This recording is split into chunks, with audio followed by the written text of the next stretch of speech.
La vida privada. Henry James. Hablábamos de Londres, encarados con un gran glaciar, erizado y prístino. La hora y el escenario formaban una de esas impresiones que en Suiza compensan un poco de la moderna indignidad de viajar.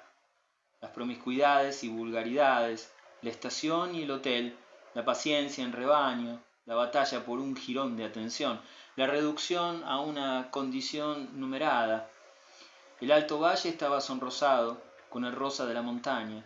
El aire estaba tan fresco como si el mundo fuera joven. Había un leve rubor de atardecer en las nieves sin mengua y el tintineo fraternizador del ganado que no se veía nos llegaba con un olor de siega y tibieza de sol. El hotel, con sus balcones, se erguía en el mismo collado del paso más delicioso del Overland y hacía una semana que teníamos compañía y buen tiempo. Se pensaba que esto era mucha suerte, pues lo uno habría compensado lo otro si fuera malo. El buen tiempo sin duda habría reemplazado a la compañía, pero no estaba sujeto a tal necesidad, pues, por feliz azar, habíamos tenido la fleur de pois, Lord y Lady Mellifont, Clare Bathergate, la mayor de nuestras glorias literarias, en opinión de muchos, y Blanche Atney, la mayor de nuestras glorias teatrales, en opinión de todos. Menciono primero a estas personas porque eran exactamente la gente que en esa época todo el mundo trataba de conseguir. Trataban de apuntarles con 6 semanas de adelanto, pero en esta ocasión habíamos venido a estar con ellos, habíamos venido todos unos por otros sin la menor premeditación. Un lance del juego nos había reunido juntos, como los últimos en agosto, y reconocíamos nuestra suerte quedándonos así, bajo la protección del barómetro. Cuando pasaran los días de oro, eso sería bastante pronto, emprenderíamos la marcha bajando por lados opuestos del paso y desapareceríamos cruzando la cresta de las alturas circundantes. Éramos de la misma comunidad general, participábamos de la misma mezclada publicidad. Nos encontrábamos en Londres con frecuencia irregular.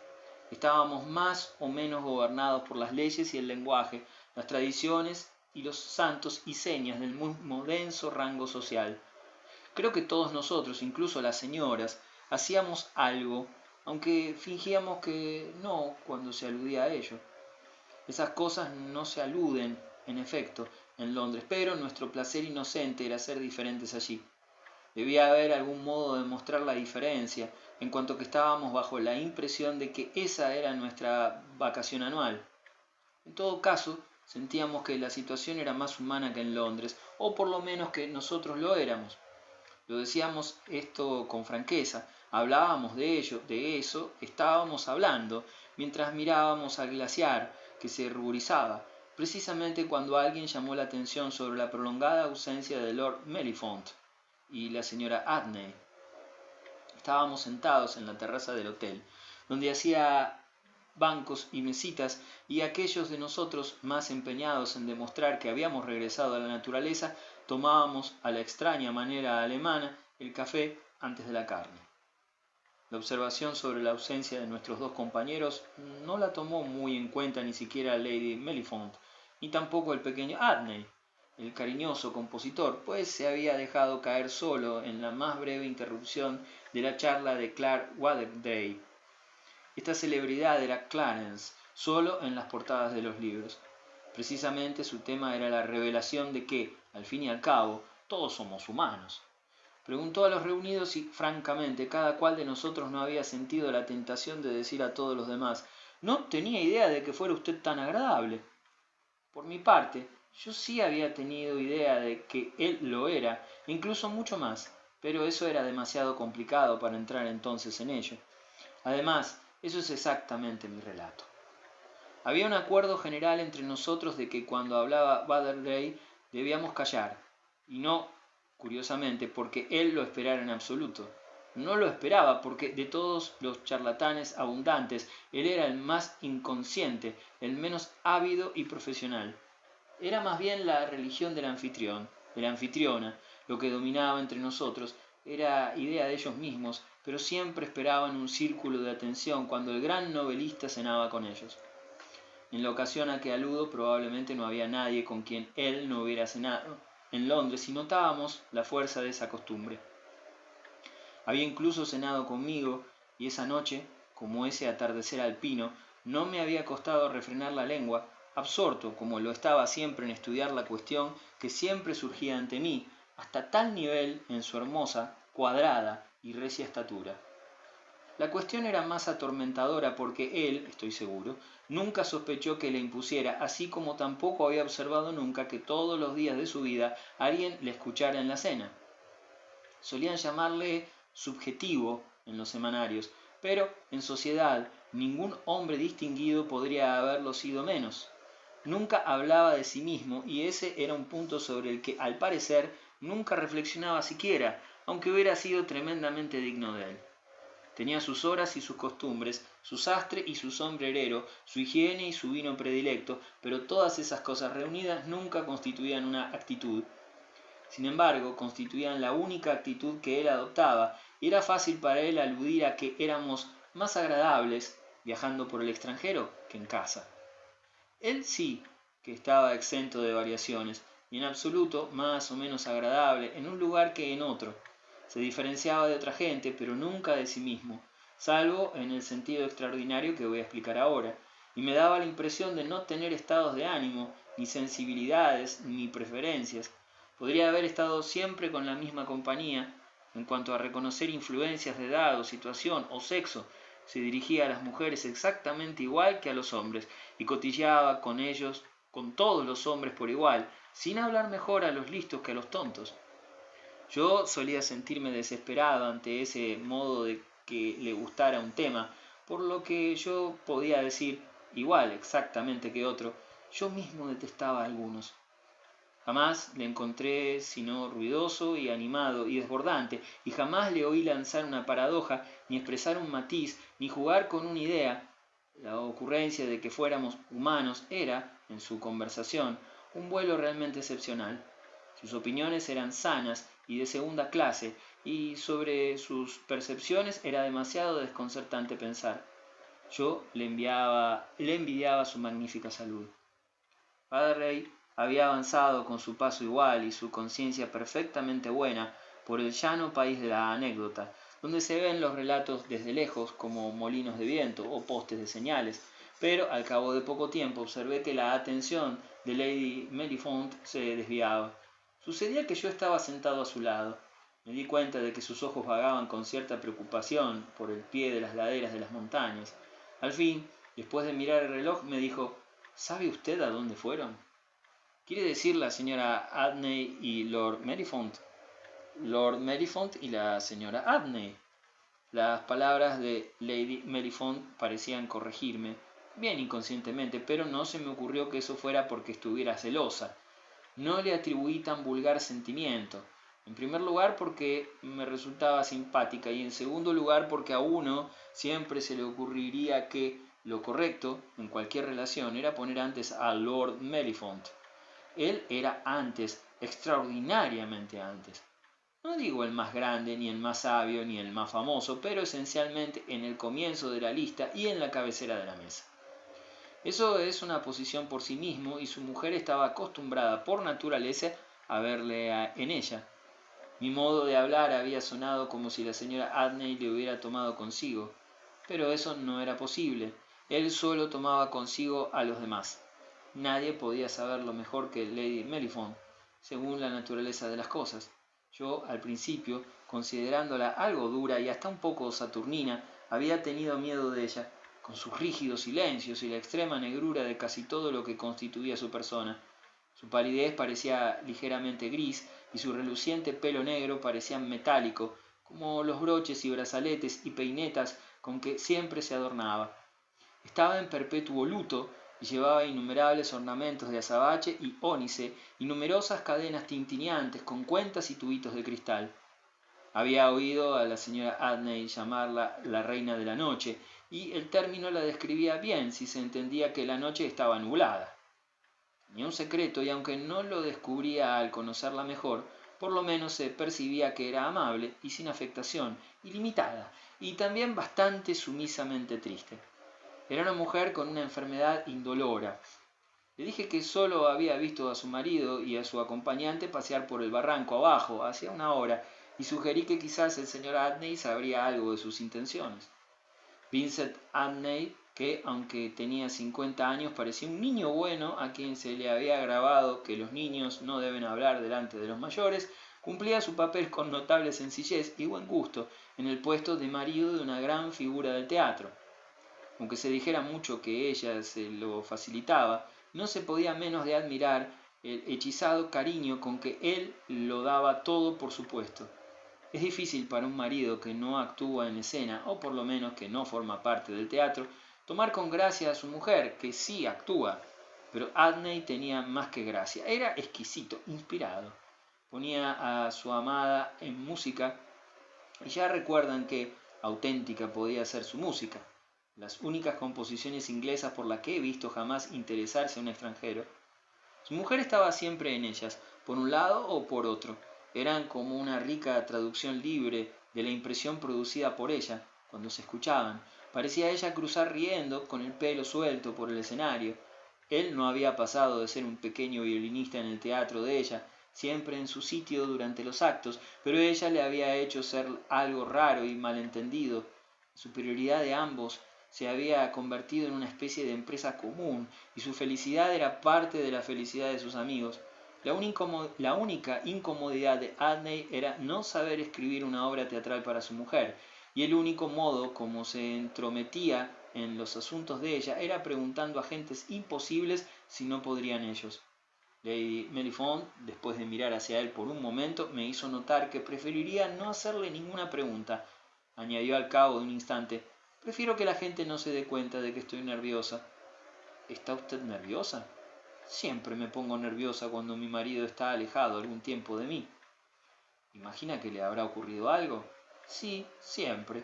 Claro que estoy acostumbrada a eso. ¿Quiere decir que ruede por un precipicio o algo así? No sé qué es exactamente. Es la sensación general de que no va a volver nunca. Decía tanto y se reservaba tanto que el único modo de tratar la situación a que aludía era en broma. Seguro que él nunca la abandonará. Reí. Ella miró el suelo unos momentos. Ah, en el fondo yo soy fácil.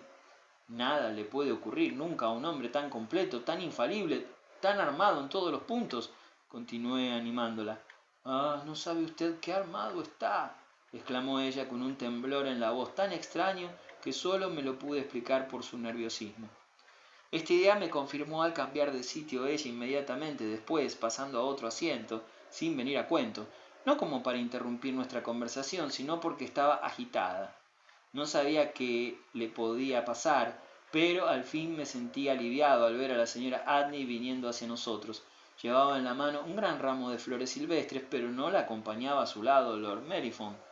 Rápidamente vi, sin embargo, que no traía anuncio de ningún desastre, pero como sabía que era una pregunta que a Lady Mellifont le gustaría oír responder, pero que no deseaba hacer, le expresé inmediatamente mi esperanza de que Lord Mellifont no se hubiera quedado en una grieta del glaciar. Ah, no, me ha dejado hace solo unos 3 minutos, ha entrado en la casa. Blanche Adney posó los ojos en los míos un momento, un modo de comunicación a que ningún hombre podría objetar por su parte. El interés en esta ocasión se avivó por lo que esos ojos decían concretamente. Habitualmente lo que decían era solo: ah, sí, soy encantadora, ya lo sé, pero no armo mucho ruido con eso, solo quiero un nuevo papel, lo quiero, lo quiero. En aquel momento añadían, en penumbra y subrepticiamente, y por supuesto con dulzura, pues así es como lo hacían todo: está muy bien, pero sí que ocurrió algo. Quizás se lo diga después. Se volvió a Lady Mellifont y la transición a la sencilla alegría dejó ver su dominio de la profesión. Le he traído sano y salvo. Hemos dado un paseo encantador. Me alegro mucho, contestó Lady Mellifont con su débil sonrisa, continuando vagamente al levantarse. Debe haberse ido a vestir para la cena. ¿No falta más bien poco? Y se marchó al hotel, con su manera de simplificar la despedida, y los demás, al oír hablar de cena, miramos los relojes como para desviar la responsabilidad de tal disparate. El maître, que era esencialmente un hombre de mundo, como todos los maîtres, nos permitía nuestras horas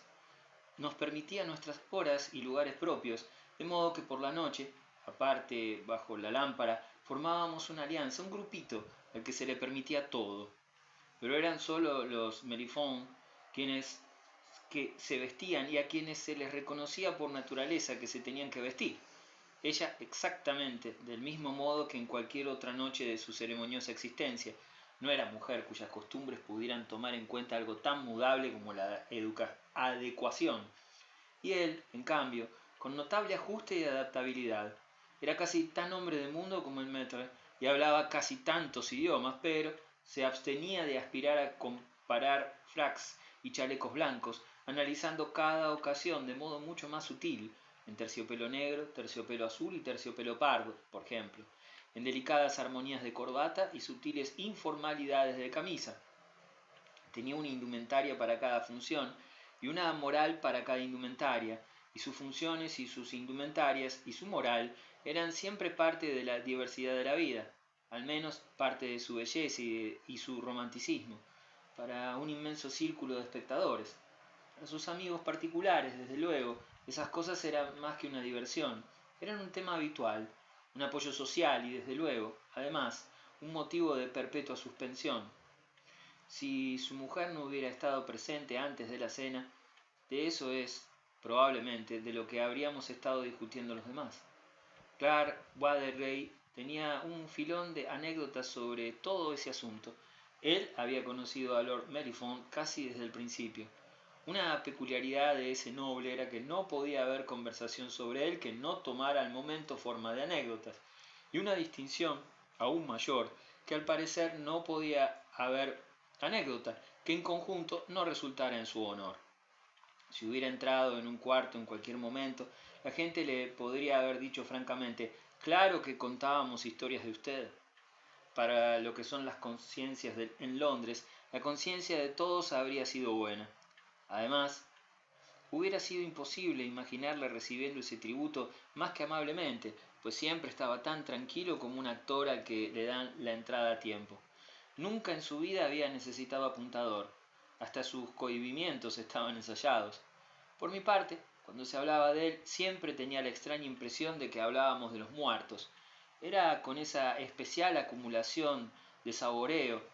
Su reputación era una especie de obelisco dorado, como si él estuviera sepultado debajo. El cuerpo de leyenda y de reminiscencia de que iba a ser tema había cristalizado por adelantado. Esa ambigüedad procedía, supongo, del hecho de que el simple sonido de su nombre y el aire de su persona, la expectación general que creaban, eran, no sé cómo, demasiado exaltados para someterse a verificación. La experiencia de su cortesía siempre llegaba después. La prefiguración, la leyenda, palidecía ante la realidad. Recuerdo que, en la noche en que me refiero, esa realidad fue especialmente eficaz. El hombre más hermoso de su tiempo jamás podría haber tenido mejor aspecto, y estaba sentado entre nosotros como un suave director que domina una orquesta todavía un poco áspera, con un armonioso juego del brazo. Dirigía la conversación con gestos tan irresistibles como vagos. Uno notaba que sin él no hubiera habido nada que templar. Eso era esencialmente lo que él aportaba a cualquier situación, lo que aportaba sobre todo a la vida pública inglesa. La invadía, la coloreaba, la embellecía, y sin él, esa vida apenas habría tenido un vocabulario. Ciertamente no habría tenido estilo, pues estilo era lo que esa vida tenía por tener a Lord Mériforme. Él era un estilo. Sentí otra vez esa impresión cuando en la salle à manger del pequeño hotel suizo nos resignábamos a la inevitable ternera. Situado ante su figura, debo añadir entre paréntesis que no se situaba mucho, Clark Waterbury con su charla hacía pensar en un periodista confrontando con un bardo. Era interesante observar el choque de caracteres de que tanto podía esperarse esa noche. Sin embargo, no había conflicto. Todo quedaba asordinado y minimizado en el tacto de Lord Mériforme. Para él era elemental encontrar la solución a tal problema tomando el papel de anfitrión, asumiendo responsabilidades que llevaban consigo su sacrificio. Desde luego, nunca había sido en su vida un invitado. era el anfitrión, el protector, el moderador en toda mesa. Si había un defecto en sus maneras, y lo sugiero en voz baja, era que tenía un poco más de arte del que podría requerir ninguna situación, aun la más complicada. En todo caso, uno reflexionaba al observar cómo el cumplido aristócrata manejaba la situación y cómo el sólido hombre de letras no se daba cuenta de cómo era manejada la situación, y mucho menos él mismo como parte de ella. Lord Mellifont derramaba tesoros de tacto y Clark Butterday no sospechaba que el otro lo hiciera. Butterday no tuvo ni siquiera sospecha de semejante precaución cuando Blanche Addney le preguntó si veía ya su tercer acto, una averiguación en que introducía una sutileza propia. Tenía la teoría de que él debía escribirle una obra de teatro y que la heroína, si él cumplía su deber, sería el papel que ella había anhelado desde siempre. Ella tenía 40 años, eso no podía ser un secreto para quienes la habían admirado desde el principio, y ahora veía su supremo objetivo al alcance de la mano. Eso daba una especie de pasión trágica, siendo como era, perfecta actriz de comedias, a su deseo de no perderse esa gran cosa. Habían pasado los años y sin embargo no lo había conseguido. Nada de lo que había hecho era lo que había soñado, de modo que ahora ya no había más tiempo que perder. Ese era el insecto en la rosa, el dolor bajo la sonrisa, la hacía conmovedora, hacía su tristeza aún más dulce que su risa. Había hecho viejo teatro inglés y nuevo teatro francés, y había hechizado a su generación, pero la obsesionaba la visión de una oportunidad mayor, algo más fiel a las condiciones que tenía cerca de ella. Estaba cansada de Sheridan y detestaba a Bowdler. Pedía un cañamazo de tejido más fino. Lo peor, en mi opinión, era que nunca extraería su comedia moderna del gran novelista maduro, que era tan incapaz de producirla como ella de enhebrar una aguja. Ella le pinchaba, le hablaba, le hacía el amor, como proclamaba francamente, pero vivía en la ilusión. Tendría que vivir y morir con Bowdler. Es difícil hablar de pasada de esta encantadora mujer, que era hermosa sin belleza y completa con una docena de deficiencias. La perspectiva de la escena la elevaba y en sociedad era como el modelo fuera del pedestal. Era el cuadro andando por ahí, lo cual para la ingenua mente de la sociedad era una perpetua sorpresa, un milagro. Ellos creían que ella les contaba los secretos de la naturaleza artística, en compensación por lo cual le daban reposo y té. Ella no le contaba nada y se tomaba el té, pero, de todos modos, ellos ganaban en el trato. Butterday estaba realmente trabajando en una obra de teatro, pero aunque la hubiera empezado porque ella le gustaba, me parece que la dejaba demorarse por la misma razón. Secretamente sentía la atroz dificultad. Sabía que, una vez terminada la pieza, no recibiría vida activa de su propia mano. Al mismo tiempo, nada podía gustarle tanto como tener tal asunto abierto con Blanche Adderney, y de vez en cuando introducía algo muy bueno en la obra. Si engañaba a la señora Addney, era solo porque ella, en su desesperación, estaba decidida a dejarse engañar.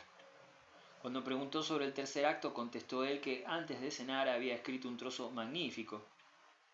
Antes de cenar, dije yo. Vaya, cher maître, antes de cenar nos tenía usted a todos hechizados en la terraza. Mis palabras eran en broma, porque creí que las suyas lo eran, pero por primera vez en mi memoria noté en su rostro cierta confusión. Me miró fijamente, echando atrás vivamente la cabeza, exactamente igual que un caballo al que le dan un tirón de riendas. Ah, ¿fue antes de eso?, contestó con suficiente naturalidad. ¿Antes de eso estuvo jugando al billar conmigo?, insinuó Lord Mellifont.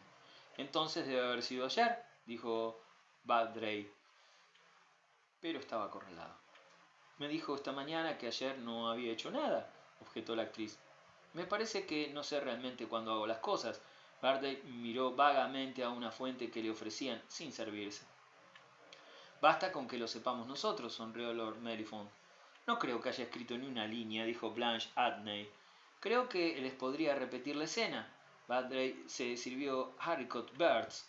Ah, sí, hágalo, gritamos dos o tres de nosotros. Después de la cena en el salón será un inmenso regalo, declaró Lord Mellifont. No estoy seguro, pero lo intentaré, siguió Butterday. ¡Qué lovely!, exclamó la actriz, que ensayaba americanismos, estando resignada incluso a una comedia americana. Pero debe ser con esta condición, dijo Butterday. que haga actuar usted a su marido. ¿Actuar mientras usted lee? Jamás. Tengo demasiada vanidad, dijo Adney. Lord Mellifont le concedió un honor. Tiene que darnos usted la obertura antes que se levante el telón. Es un momento especialmente delicioso. No voy a leer, simplemente voy a hablar, dijo Bardray. Mejor aún, déjeme ir a buscar su manuscrito, sugirió la actriz. Bardray replicó que el manuscrito no importaba, pero una hora después, en el salón, lamentamos que no lo tuviera. Estábamos sentados con expectación, aún bajo el hechizo del violín de Adney. Su mujer, en primer plano, en una otomana, era toda impaciencia y perfil, y Lord Mellifont, en un sillón, Lord Mellifont siempre asumía la presidencia, hacía que nuestro grupito se sintiera como un congreso de ciencias sociales o una distribución de premios. De repente, en vez de empezar, nuestro león domado empezó a rugir desarmadamente. Se le había olvidado por completo hasta la última palabra. Lo sentía mucho, pero el texto no le venía en absoluto. Estaba completamente avergonzado, pero tenía la memoria vacía. No parecía nada avergonzado. Bardray no había parecido avergonzado en su vida. Estaba imperturbable y con alegre naturalidad. Declaró que nunca había esperado hacer tanto el ridículo, pero nos dimos cuenta de que eso no impediría que el incidente ocupara su lugar entre sus más divertidos recuerdos. Éramos solo nosotros los que estábamos humillados, como si él nos hubiera gastado una broma premeditada. Esa era una ocasión como ninguna otra para el tacto de Lord Mellifont, que descendió sobre nosotros como bálsamo. Nos contó con su encantadora manera artística y su modo de salvar intervalos áridos. Tenía un débil. No había nada que se le acercara en Inglaterra, como los actores de la Comédie Française, sobre su propio derrumbamiento en una ocasión importante, al ir a pronunciar un discurso en una enorme multitud, cuando al encontrar que se le habían olvidado los apuntes, se palpó con todas las miradas clavadas en él, buscando vagamente las notas indispensables en bolsillos sin reproche. Pero el sentido de su relato era mejor que el de la broma de Bardray, pues con unos pocos gestos leves esbozó la brillantez de una ejecución que se había elevado por encima del apuro y que, según se nos dejó que adivináramos, se había resuelto en un esfuerzo que, en ese momento, reconoció que no era completamente un borrón en lo que el público tenía la bondad de llamar su reputación. «Toca, toca», gritó Blanche Adney, dando golpecitos a su marido y recordando cómo, en la escena, siempre se ahoga en música un contretemps. Adney se precipitó sobre su violín, y yo dije a Clark Bardray que el error se podía corregir fácilmente mandando a buscar el manuscrito. Si me decía él dónde estaba, yo lo traería inmediatamente de su cuarto. A eso contestó: «Mi querido amigo, me temo que no hay manuscrito». «Entonces, ¿no ha escrito nada?» «Lo escribiré mañana». «Ah, usted bromea con nosotros», dije, muy confuso. Bardray vaciló un momento. «Si hay algo, lo encontrará usted en mi mesa». En ese momento uno de los demás le habló, y Lady Mellifont observó audiblemente, como para corregir suavemente nuestra falta de consideración, que el señor Adney estaba tocando algo muy bonito. Ya había notado yo antes que parecía gustarle mucho la música, siempre la escuchaba en un éxtasis acallado. La atención de Bardray se desvió, pero no me pareció que las palabras que acababa de dejar caer fueran un claro permiso para entrar en su cuarto. Además, yo quería hablar con Blanche Adney. Tenía algo que preguntarle. Sin embargo, hube de aguardar mi oportunidad mientras quedábamos un rato en silencio por su marido, tras lo cual la conversación se generalizó. Solíamos acostarnos pronto, pero todavía quedaba un poco de la velada. Antes que se disipara del todo, encontré oportunidad de decir a la actriz que Bardray me había dado permiso para poner las manos en su manuscrito. Ella me conjuró por todo lo que yo considerara sagrado a dárselo a ella, y su insistencia no cedió a mi sugerencia de que ahora sería demasiado tarde para que él empezara a leer. Además de lo cual, el encanto se había roto. A los demás no les interesaría, pero para ella no era demasiado tarde empezar, así que yo había de apoderarme sin más dilación de las preciosas páginas. Le dije que la obedecería dentro de un momento, pero primero quise que ella satisfaciera mi curiosidad. ¿Qué había ocurrido antes de cenar, cuando ella estaba en los montes con Lord Mellifont? ¿Cómo sabe que ha ocurrido algo? Lo vi en su cara cuando volvió. ¿Y me llaman actriz?, exclamó la señora Adney. ¿Y a mí qué me llaman?, pregunté.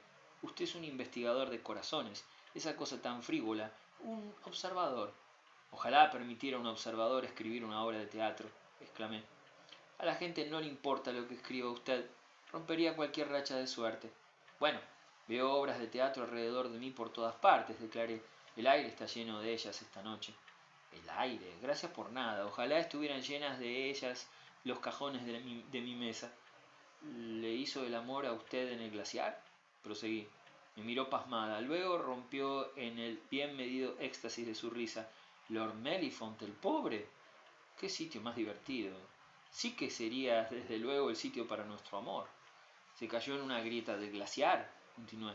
Blanche Addney me volvió a mirar como me había mirado un momento cuando llegó antes de cenar con las manos llenas de flores. No sé dónde se cayó, se lo contaré mañana. ¿Entonces bajo? Quizá subió, se rió. Es realmente extraño. Una razón más para que me lo diga esta noche. Tengo que pensarlo bien, tengo que descifrarlo. Ah, si quiere enigmas le añado otro, dije. ¿Qué le pasa al maestro? ¿Al maestro de qué? De toda forma de disimulo. Bardray no ha escrito ni una línea. Vaya a buscar sus papeles y lo veremos. No me gusta denunciarle, dije. ¿Por qué no? Si yo denuncio a Lord Mellifont. Ah, por eso haría cualquier cosa, concedí, pero ¿por qué iba Bardray a afirmar algo falso? Es muy curioso. Es muy curioso, repitió Blanche Addney con aire caviloso y mirando a Lord Mellifont. Luego, volviendo en sí, añadió: Vaya a mirar en su cuarto. ¿En el de Lord Mellifont? Se volvió a mí con viveza. Eso sí que sería manera. ¿Manera de qué? De averiguar, de averiguar. Hablaba con alegría y animación, pero de repente se frenó. Estamos diciendo tonterías, dijo. Estamos enredando las cosas, pero me impresiona su idea. Haga que Lady Mellifont la deje entrar. Ah, ella ha mirado, murmuró la señora Addney con la más extraña expresión dramática.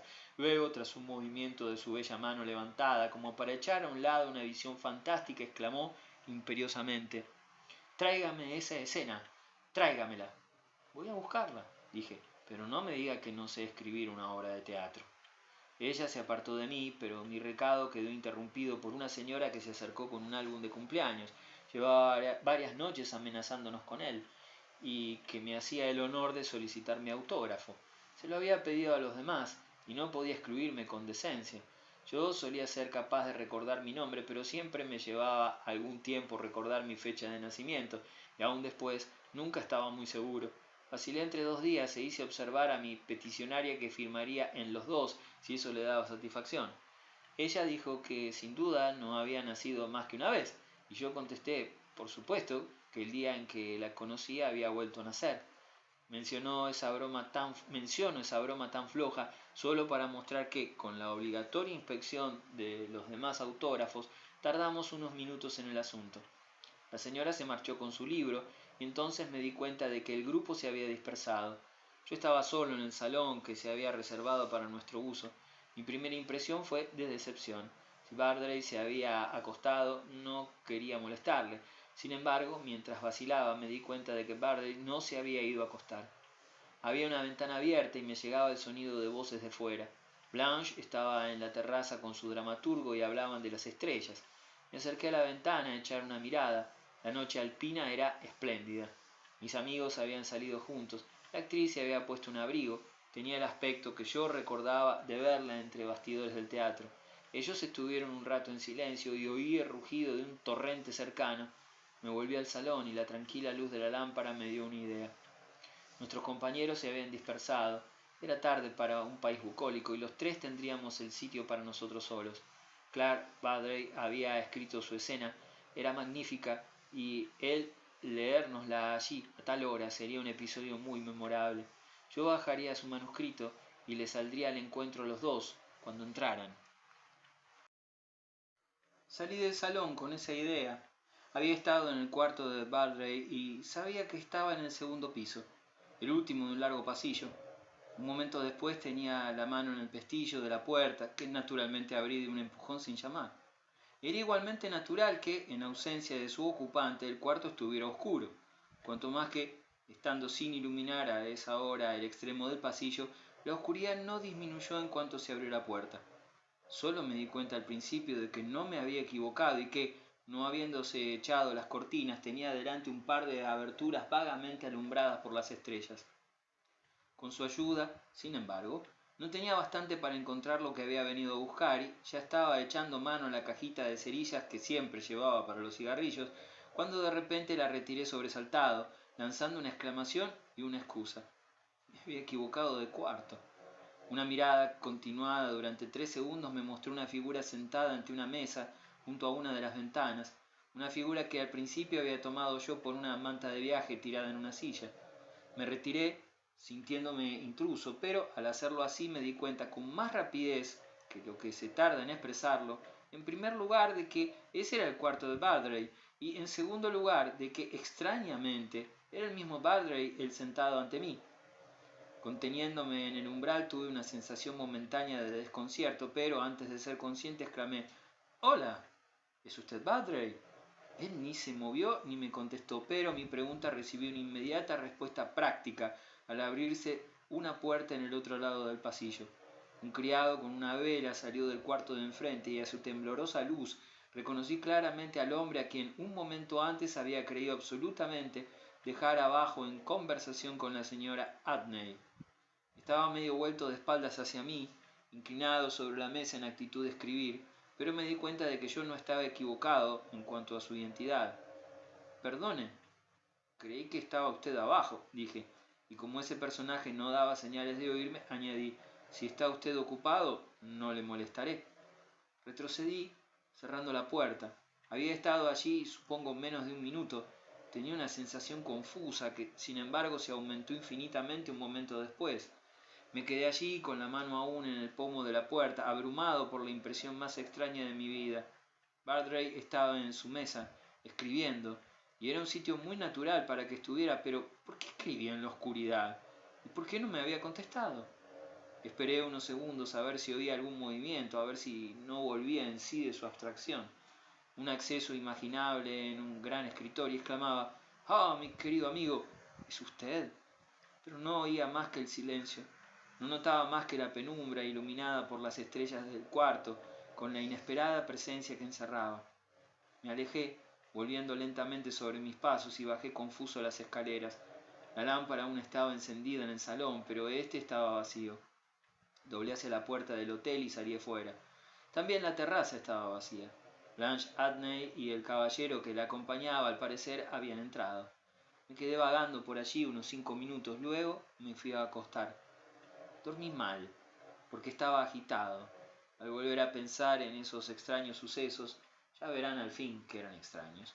Quizás me supongo más agitado de lo que estaba, pues las grandes anomalías no son nunca tan grandes al principio como cuando reflexionamos sobre ellas. Tardamos algún tiempo en agotar las explicaciones. Estaba vagamente nervioso. Me había asustado bruscamente, pero no había nada que no pudiera aclarar preguntándole a Blanche Adney por la mañana, antes de nada, quién había estado con ella en la terraza. Extrañamente, sin embargo, cuando llegó la mañana fue un amanecer admirable. Sentía menos deseos de satisfacerme sobre ese punto que de escapar, de quitarme de encima la sombra de mi estupefacción.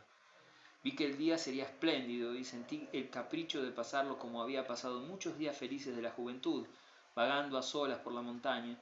Me vestí pronto, participé del café convencional, me metí un gran panecillo en el bolsillo y una botellita en el otro, y con un recio bastón en la mano salí a las alturas.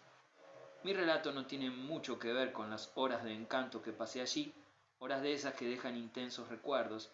Sí, pasé la mitad de ellas vagando por las laderas de las montañas, la otra mitad me estuve tumbado en la hierba de las pendientes y con la gorra echada sobre los ojos. Salvo un atisbo de inmensidades de vistas, escuché en el claro silencio las abejas de la montaña y noté cómo muchas se hundían y menguaban. Clark Butterday se empequeñecía, Blanche Adney se volvía borrosa, Lord Mellifont envejecía, y antes de acabar el día se me olvidó haber estado intrigado jamás. Al caer la tarde, bajé al hotel, donde no había nada que quisiera averiguar tanto como si la cena no estaría preparada pronto. Esa noche me vestí, más o menos, y para cuando estuve presentable todos estaban en la mesa. En su compañía, otra vez, me volvió mi problema, de modo que sentí curiosidad de ver si Baldray me miraba con alguna extrañeza. Pero no me miraba en absoluto. lo que me dio una oportunidad de tener paciencia y de preguntarme por qué vacilaba yo en hacerle mi pregunta a través de la mesa. Sí que vacilaba, y al darme cuenta de ello me volvió un poco de la agitación que había dejado atrás, o por debajo de mí, durante el día. Sin embargo, no estaba avergonzado de mi escrúpulo. Era solo pura discreción.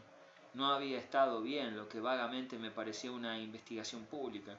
Lord Merryfont estaba allí, desde luego, para mitigar todas las consecuencias con sus perfectas maneras, pero creo que tuve presente que no estaría muy a gusto con esos determinados elementos.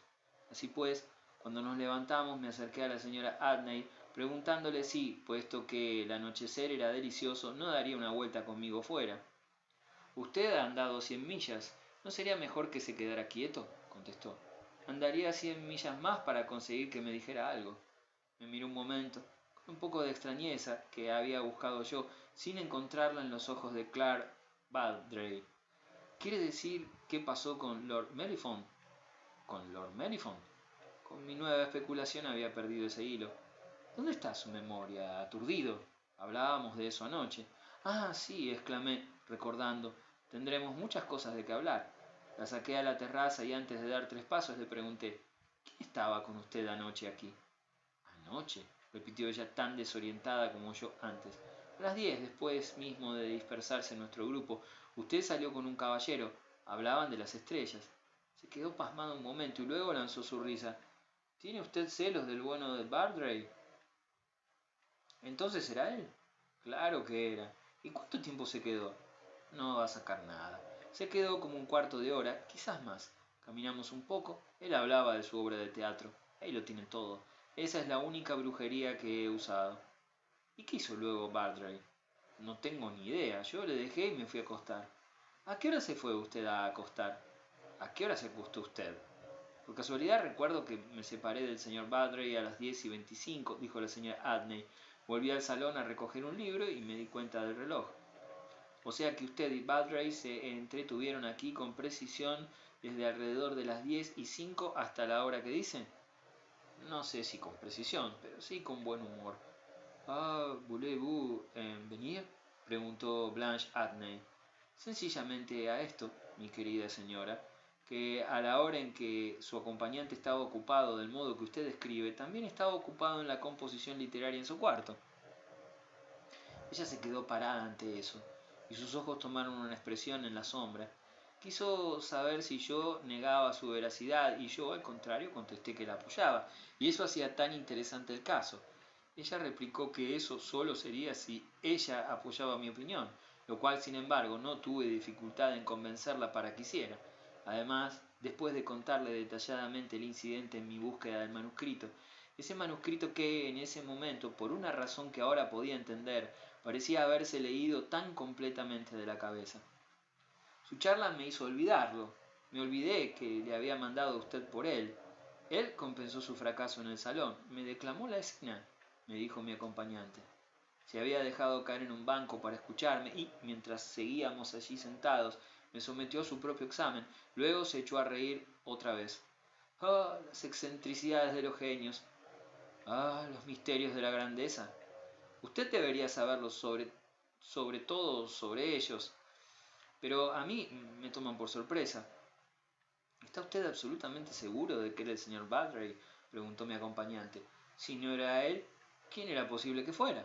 Que un caballero desconocido, parecido exactamente a él, estuviera sentado en su cuarto a esas horas de la noche y escribiendo en su mesa en la oscuridad, insistí, sería prácticamente tan prodigioso como lo que afirmo yo. Sí, ¿por qué en la oscuridad? Caviló la señora Adney. Los gatos ven en la oscuridad, dije yo. Me sonrió a medias. ¿Parecía un gato? No, mi querida señora, pero le diré lo que parecía. Parecía el autor de las admirables obras de Bardray. Parecía infinitamente más él que nuestro propio amigo, declaré. ¿Quiere decir usted que era alguien que él tiene para que las haga? Sí, mientras él va por ahí a cenar y la decepciona a usted. Me decepciona a mí, murmuró la señora Adney sin artificio. Me decepciona a mí, decepciona a todos los que busquen en él al genio que creó las páginas que adoran. ¿Dónde está él en su charla? Ah, anoche estuvo espléndido, dijo la actriz. Siempre está espléndido, como está espléndido el baño de usted por la mañana, o un solomillo de ternera, o el servicio de ferrocarril a Brighton, pero nunca está raro. Ya veo lo que quiere decir. Eso es lo que hace tan consolador hablar con usted. Muchas veces me he preguntado, ahora lo sé, hay dos. ¡Qué idea tan deliciosa! Uno sale, el otro se queda en casa. Uno es el genio, el otro es el burgués, y es solo el burgués a quien conocemos personalmente. Habla, circula, es terriblemente predilecto de todos, coquetea con usted, mientras que usted tiene el privilegio de ver al genio, interrumpió la señora Adney. Estoy muy agradecida por la distinción. Le puse la mano en el brazo. Véale usted misma, póngalo a prueba, examínelo, vaya a su cuarto. Ir a su cuarto. No sería decente, exclamó en el tono de su mejor comedia. Cualquier cosa es decente en tal averiguación. Si le ve, eso lo arregla todo. ¡Qué encantador! ¡Arreglarlo! Lo pensó un momento y luego se puso en pie de un salto. ¿Quiere usted decir ahora? Cuando usted quiera. Pero, ¿y si encontrara al que no es? Dijo Blanche Adney con una sutileza exquisita. ¿Al que no es? ¿A cuál llama usted el que es? El que no es el que una señora no debe ir a ver. ¿Y si yo no encontrara al genio? Bueno, yo buscaré al otro, contesté. Luego, habiendo lanzado una ojeada a mi alrededor, casualmente añadí, tenga cuidado, ahí viene Lord Mellifont. Ojalá fuera usted a buscarle a él, murmuró mi interlocutora. ¿Qué le pasa? Eso es precisamente lo que iba a decir. Dígamelo ahora. No viene.